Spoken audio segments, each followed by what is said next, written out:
रामकृष्णारी विठ्ठल केशवा गोविंद माधवा. आज खूप धन्य आज दिन झाले संतांचे दर्शन. झाले पापा तापा तुटी दैन्य गेले उठाउटी. झाले समाधान पायी विसावले मन. तुका म्हणे आले घरा तुझी दिवाळी दसरा. आज आमचा संतोष चिंतामण गायकवाड माऊलींच्या भेटीनं मला आनंद वाटला. काही कामासाठी घरी त्यांची मला दिंडीला मदत झाली. परत जशी त्यांची मला मदत झाली तशी माझीही त्यांना मदत झाली. त्यांच्या नवीन घरामध्ये एक अभंग बोललो, 2 अभंग बोललो.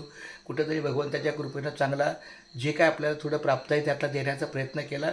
पण सगळ्यात समाधानमध्ये म्हणजे माझी आई मला भेटली. बस ज्याच्या घरी असते बाप आणि आई तिथंच असते खरी विठ्ठल रुक्माई. तसा हा गायकवाड परिवार खूप छान आहे. मी पांडुरंगाला प्रार्थना करतो की या परिवाराला सतत त्यांना सुखमय ठेव. पण सुख असतं ते पंढरीच्या वारीत असतं. निरोगी आरोग्य ठेव. रामकृष्ण हरी. एकदा बोला रामकृष्ण रामकृष्ण हरी. रामकृष्ण हरी. यांच्या मनोकामना ज्या असतील त्या पूर्ण करा. आमच्या नेत्राताईच्या काही मनोकामना असतील त्या पूर्ण होतील. संतोष दादाच्या पूर्ण होतील. आमच्या माऊलीच्या पूर्ण, सगळ्यांचा मनोकामना पूर्ण हो. आणि नाही झाल्या तरी झाल्या म्हणायच्या आणि पुढे जायचं. रामकृष्ण हरी. रामकृष्ण हरी.